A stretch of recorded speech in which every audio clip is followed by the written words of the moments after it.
Hello and welcome to Walk the Cinema podcast, where we walk the cinema so we can talk the cinema. And today we have Scott Pilgrim versus the World. This is the second Edgar Wright movie we're covering, so if you want to hear our thoughts on Baby Driver, you can check that out. And don't forget to like and subscribe on the platforms that are available to you.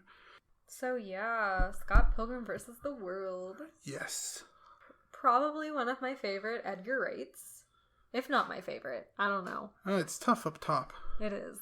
He has a lot of movies up top. And then he has others lower. Mm-hmm. But this one is so fun. And it has such a comic book video game type. Yeah, it's comic book, video game, music video. Yeah, it's like a combination of all those like fun mediums, I guess. Yeah, I think he just wanted to have fun with this one. Yeah. And he ended up making something that's like truly iconic already.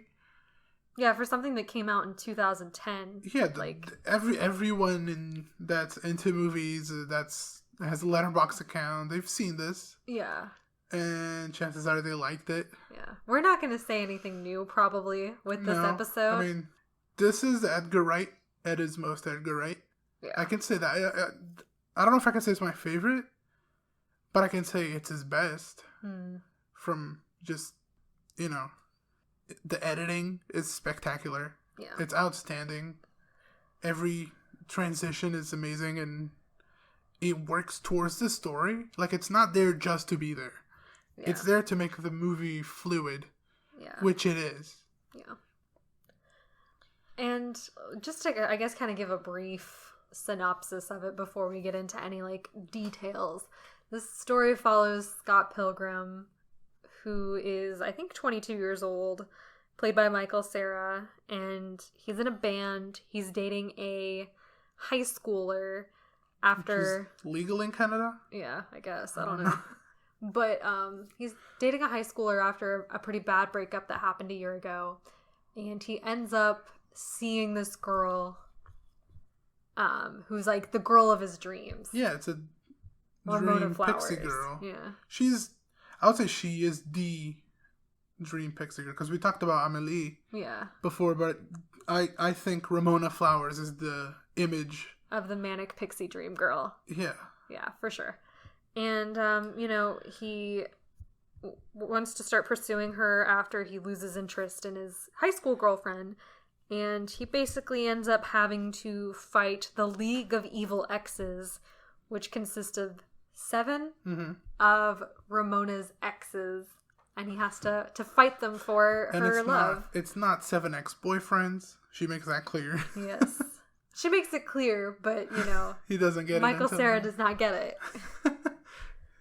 Which, okay, so I guess before we get into that, we've watched so many movies, I feel like, in a short period of time that have Michael Cera as the pinnacle. He's a stud. Of a man. I think it's and This Is the End where they mention he has a tiny cute butthole. Maybe. I have nothing else to add. I just wanted to say that. But we recently watched Nick and Nora's Infinite Playlist. Ugh.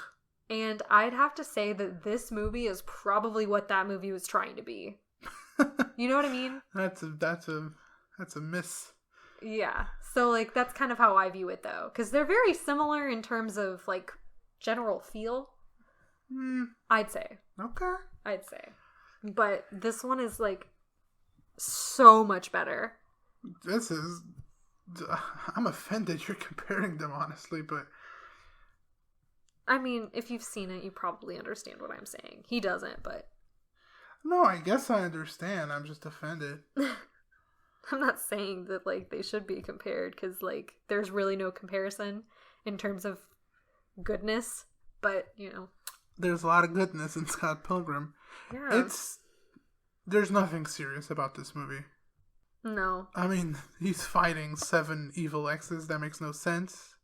It's in a video game format, kind of like Mortal Kombat or Tekken or whatever. Where he's going through the line of people he has to beat to reach the goal. They're stages.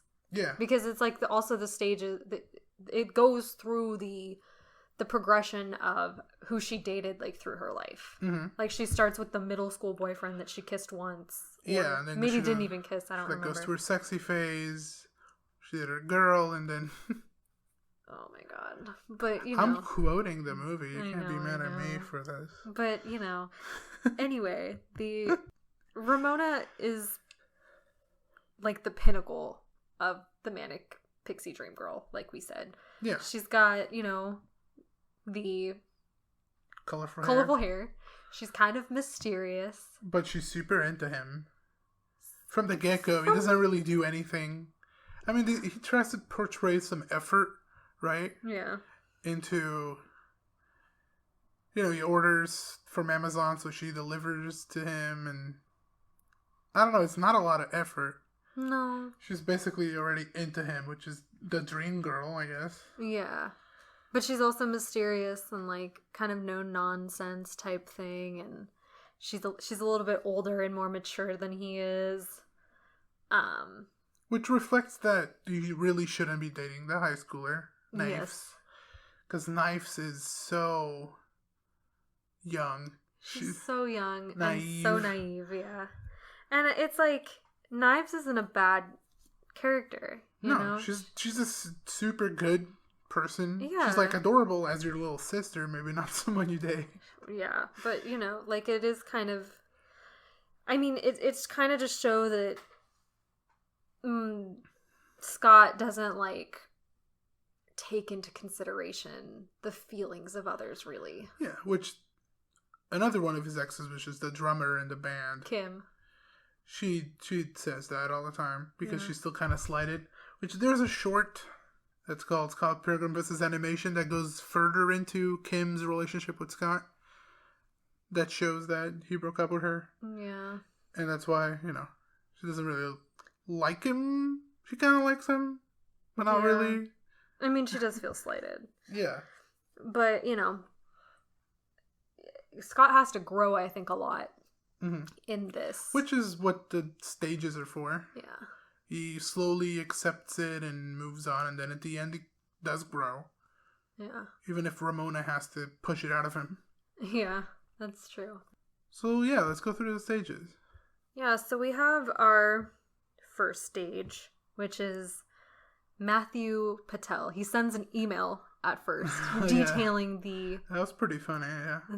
the requirements of the fight and stuff. And he emails him what's going to happen, but Michael Cera's just like, oh, whatever.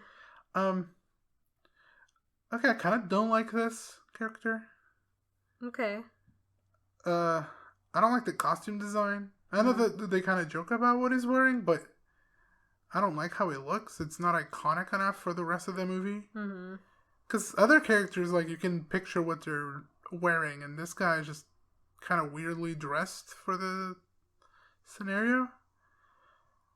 I also don't like the fight sequence where he goes into singing mode and has the women around him, like the shadow women. Yeah, I get what you mean. I don't love it. I mean, it's not problematic. It doesn't ruin the whole movie, but it's a small aspect that you don't like. Yeah. Yeah, I can see how that's a thing. And, like, the reason Michael Cera asks why she dated him, and she's like, oh, well, he was the only non-white kid that was, like, an outcast, and that was it. Yeah, and they kissed once, and he's still around to try to fight people for her. Yeah. And then, you know, the next one... Because he defeats him. Yeah. Obviously, he defeats all of them because he has to. The movie has to keep going. Yeah. The next one is Hollywood superstar Lucas Lee, played by Chris Evans. Yeah. And I have to say, Chris Evans really goes hard in this role. Yeah, he pulls this one off. He's got the eyebrows, you know. He got the chin strap. Yep. See, that's what I'm talking about. The costume design, you can imagine what he's wearing immediately. And his type of character is portrayed by what he's wearing, because he's this asshole and he's wearing, like, stereotypical douchebaggy type stuff, you know. And so, like, he's like, I'm gonna kick your butt. The only thing standing between me and her is the amount of time it's gonna take me to kick your ass. And, like, you know, That one was pretty good. Yeah. The way he got rid of him was funny. Because they didn't really fight. Well, they fought a little bit and then he challenged him to grind down a rail. Yeah. Which ended up getting him killed. Yeah, got his, like, face busted or something, you know? Like, that's how he defeated him. And Ramona's like, yeah, I only dated Matthew until Lucas came around. Right? And, like, you know, he was a douchebag. Blah, blah, blah. She has really bad taste. Yeah. Well, it's like, you know, I think she's probably still in high school or middle school at the point that she dated. Yeah. No, but all of them are bad. Yeah. Especially the final one, which we'll get to. And then, you know... I have a problem with the last one. Okay. But we'll get to that. And then we have kind of both a Scott and Ramona issue where, like, Envy Adams, the singer... That's probably my favorite part. Yeah. Is that a whole... Because Envy Adams is Brie Larson, which she's not very liked in some circles, but in this movie... She's great. Amazing. She does a cover of Black Sheep, and it's better than the original. Yeah. I don't think that's even controversial. I think the original band would accept that they got outshined by Brie Larson. Yeah, it's so good, and I wish it was longer, you know, in the movie. I think in the movie it is short, but you got the feature length version, I think 3 minutes of it on YouTube. I think it's on the Blu-ray extras too. Maybe. But we have her, and she's dating Todd, who is Ramona's ex-boyfriend. Yeah. And he has vegan powers. See, Todd also has an iconic look. I guess there's nothing special about it, but you don't forget it. He's wearing a white shirt that says 3. Yeah. And he has a bad wig. Yeah. But you don't forget that. Yeah. And then he has his vegan powers, which make him... better than everyone else because he's a vegan, obviously. And Scott tricks him into drinking a latte with half and half. And he loses his vegan powers. The vegan police shows up. And they take away his powers because it was his third strike. Because he ate chicken. Chicken's not vegan? Apparently not. The vegan police will get you. But, you know, I think this one makes Scott... maybe grow the most because he's also kind of sees how maybe his doing also kind of created Envy being Envy. She was Natalie. Yeah. She was like a sweet girl. Which he calls her Natalie and she's kind of like thrown back by it. Yeah. She's like, no one calls me Natalie anymore. I think it's like, I don't know. I feel like there's a lot to this movie, even though I've seen it several times, that I still miss. Mm-hmm. Like, symbolically wise. Yeah, and there's the two side characters I love, which is Aubrey Plaza, which is, she just keeps showing up in new roles. She takes new jobs, which is pretty funny. And then there's his roommate. Oh, yeah. That just keeps throwing in little jokes that make you laugh, but they're not the main joke, but it really works. He really makes it work. Yeah. And that's Macaulay. Yeah. Yeah. So... pretty good. Good for him. And then, you know, we have Roxy, who is the ninja. Yeah, from the sexy stage of Ramona's life. I always thought, like, good on them for, like, throwing in that, like, twist, I guess. But I feel like they also kind of go about it in a very, like, sexual way. It's pretty lame that he calls it the sexy stage because she did another girl. And then he says, I'm in lesbians with you. Yeah.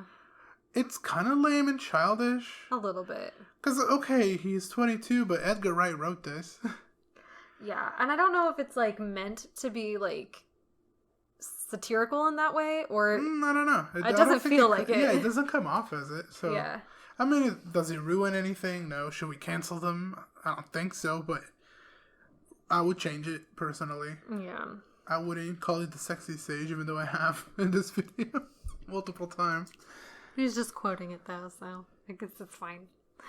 But yeah, and then, you know, after kind of all that, like, Ramona's the one that ends up fighting Roxy, which always kind of felt, again, weird. I think it's still playing up the fact that it's, like, the sexy stage. Well, I think it's also, you can't punch a girl. Right. So, which you can. Punch what? They have equal rights. They have the equal right to get smacked. No, they don't. Don't punch anyone. man, Just woman, don't or do it. anything else. Don't. But they end up, Ramona and Scott end up kind of breaking up after that one. Because he's like, all you do is date douchebags and, like... I mean, I see his point. Yeah. I mean, that's all she does, and she's not.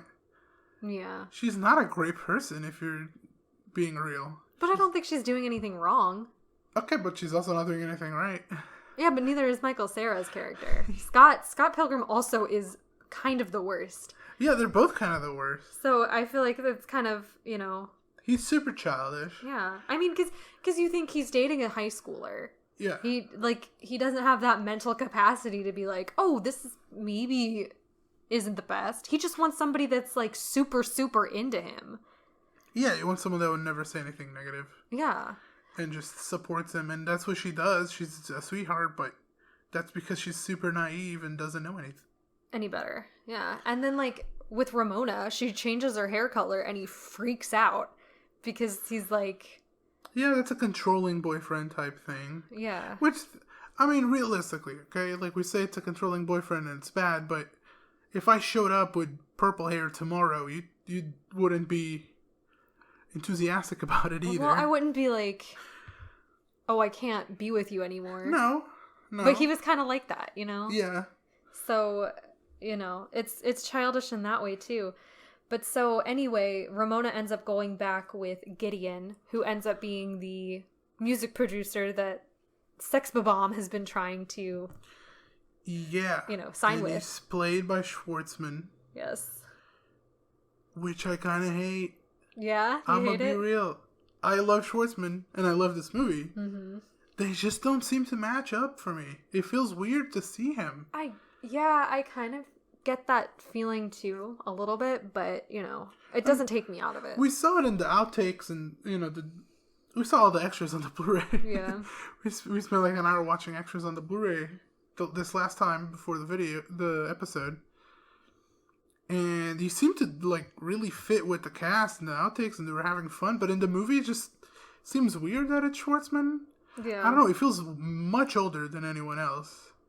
Yeah, but I think that's also kind of the point, because, like, Gideon is the boyfriend that kind of broke Ramona, because it was, like, the first ever probably mature relationship that she was in, kind of. Yeah. Where he wasn't obsessed with her. It was the first boyfriend which is what makes her obsessed with him. Yeah. And so she was like, this isn't healthy for me, I need to leave. Yeah. I mean, I have a small casting issue with it. Yeah. He does a good job. I'm not saying he doesn't. Yeah. It's not his fault. I think just visually doesn't fit for me. Yeah. Which a lot of this movie is visual. Because there's the editing and the transitions and even the sounds. You get like the coin sounds when he kills people and just video game sounds and stuff like that. And it's visually, and the sound is super detailed, and then you have something that stands out for me. It kind of throws me off. Mm. Because you're thrown into this video game comic book world where, you suspend your disbelief because everything seems to be part of the same world. But when something seems to be out of the world, that takes you out. Yeah. Which clearly doesn't for a lot of people. A lot of people love it. I love it. You love it. Yeah. It doesn't take you out. No. But to me, that Schwartzman part takes me out. I would cast it differently for sure. I don't know who. Yeah. But that's probably my biggest issue with it. And that's why my rating of it lowered. Because I had a higher rating on the Letterboxd page. I lowered it. Doesn't mean much. I mean, it's a star thing on an app, but just explaining my thought behind it. I gotcha. But yeah, it kind of ends with Scott gaining the power of self-respect and, defeats Gideon. He defeats Mecca. Gideon on the second try. Yeah. Because he had an extra life. Because, again, it's a video game moment. And then he has to defeat Mecca, Scott Pilgrim. Yeah, which is the final boss. But they just, have a talk out and, Yeah, it's him talking to his negative side. Yeah. his different side that he needs to change. And then afterwards, they don't date because they're not right for each other. They do kind of date because Knives is like, go get her, try again, and then he does. So it's like not really that they don't end up dating. Well, they do still kind of end up dating. Kind of, but I like the message that they're not right for each other because they're not. I don't think that they're right for each other either. Yeah, I like that. I like to think it ends there. But I think that like the point of it was that they're not right for each other based on what we've seen. But now that they are, yeah. But they've kind of grown. Yeah, they got rid of the past. They evolved pretty much. Yeah. It is a video game. You evolve. Yeah. In real life, you evolve. You better yourself. You get through issues that you have in every relationship has issues. Especially at the beginning, you're getting to know each other. It's hard. Yeah. But yeah, so you work through it, and it could work and it could not. I still don't think they work. Maybe not, but I think that it's such a good movie. Like everything about it, like it's really fun. I love Edgar Wright's style of filming, or especially in this movie, the transitions, flawless. These are. That's not even the filming. That's the set design, and they have sets that rotate around each other, but then they have transitions that move along with the edited text onto the frame. Yeah. They have sentences that continue as they change. Like scenes. Scenery, and yeah, this is his best work from a directing standpoint. Yeah. But is it his best screenplay? Hot Fuzz would like a conversation with that. I mean, we'll probably do the... Yeah, let us know if you want us to do more Edgar Wright. Yeah. But, I feel like you take something like Shaun of the Dead, which also has those transitions. Yeah. And they're a lot more hard cut in Shaun of the Dead. Shaun of the Dead is way lower budget. It's a younger director at that point. That's true. And he does what every director should do. You should evolve. Yeah. He definitely... Like, this is... Even if the movie is not better, doesn't mean you didn't evolve as a director. Yeah. But I'd say that this is probably... I think it's way better than Baby Driver, obviously. Even from a directing standpoint, I feel like Baby Driver was kind of a reversal. Yeah, it might have been made for the money. Maybe. People like Baby Driver, though. And we have an episode on Baby Driver if you haven't seen it. Yeah, so I said check that it out at the beginning. We had a lot of people agree with us that there's a lot more flaws in Baby Driver than anything he's done. Yeah. But this one, I gave it a 9 out of 10. I always think that I'm going to give it a 10 out of 10. Always. I thought you gave it a 10 out of 10. And then usually somewhere along the lines in the third act, I'm kind of like... Yeah, it falls short. It falls a little short. It gets a little long. It gets a little too, Gimmicky, yeah. So I end up giving it a 9 out of 10. But, the ride to get to the end is always such a good time. Definitely watch it if you haven't. It's super fun. I had a 9. I dropped it to an 8. Again, doesn't mean much, but yeah, I felt this time I was a little more burned out by it than all the other times we've seen it. But yeah, we're still going to keep watching this movie every so frequently. Yeah. We watched it, 6 months ago? 7 months ago? So something like that. We watch it bi-yearly. Somewhat, yeah. So, yeah, we definitely recommend this one. Yeah. And I recommend that you like and subscribe. And share. Sharing really helps. Yeah, and leave us a comment. And we love comments. So we'll see you next time.